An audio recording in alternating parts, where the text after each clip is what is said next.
Halo semua, ini REALME 15x dan begini cara menambahkan foto.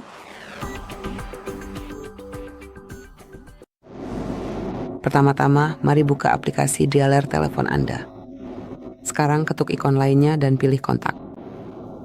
Dari daftar kontak, pilih kontak yang ingin Anda personalisasi, tekan edit, lalu klik pada foto profil. Sekarang Anda bisa memilih foto ini dari galeri Anda sendiri, dari Google Photos. Anda bisa membuat monogram atau memilih sesuatu dari Ilustrasi.